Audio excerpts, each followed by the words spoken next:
रानी दुर्गावती के बलिदान दिवस पर सिंग्रामपुर में नेताओं ने दी श्रद्धांजलि। सिंग्रामपुर, दमोह, 24 जून 2025।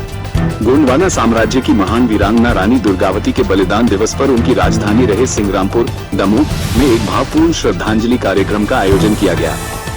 इस अवसर पर सत्ता पक्ष और विपक्ष दोनों के प्रमुख नेता उपस्थित थे, जिन्होंने रानी की प्रतिमा पर माल्यार्पण कर उनके अद्वितीय बलिदान को नमन किया।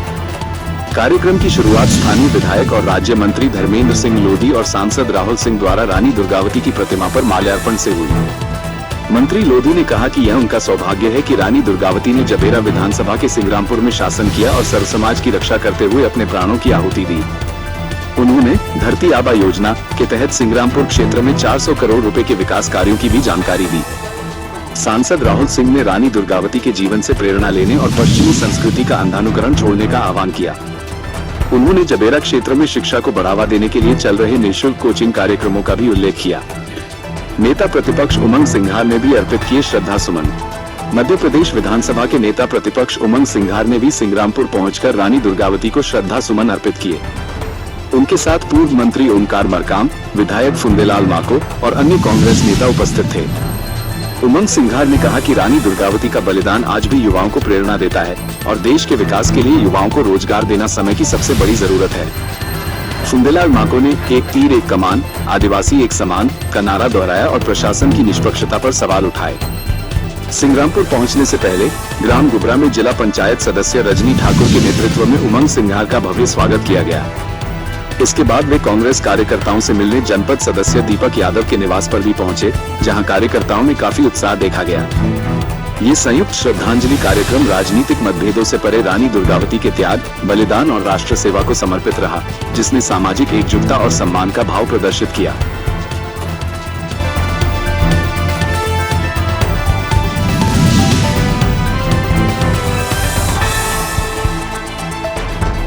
समाज की कमान संभालने का काम किया।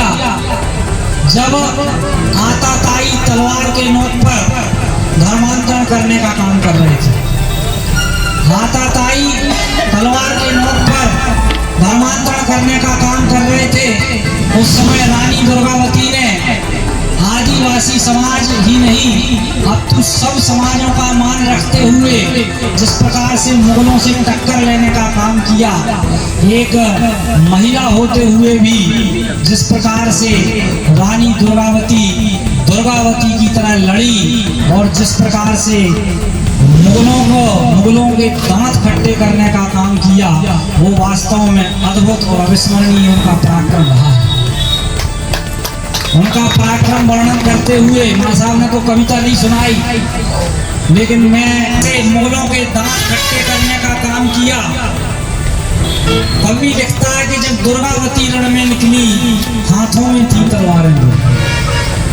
जब दुर्गावती रण में निकली, हाथों में थी तलवारें दो।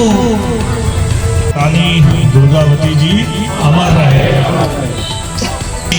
क्योंकि आज के दौर में जो सफल व्यक्ति वही है जो जाके नौकरी कर रहा है, अच्छा व्यवसाय कर रहा है, अच्छी खेती कर रहा है, लेकिन समाज कहाँ चला जाता है? गलत दिशाओं में चला जाता है।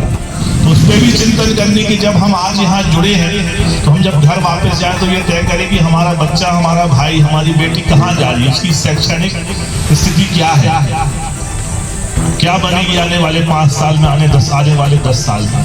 तो शिक्षित हो जाएगी, अधिकारी बन जाएगी, तो वो सच्ची श्रद्धांजलि वीरांगना रानी दुर्गावती जी की होगी। तो हमको ये संकल्प लेके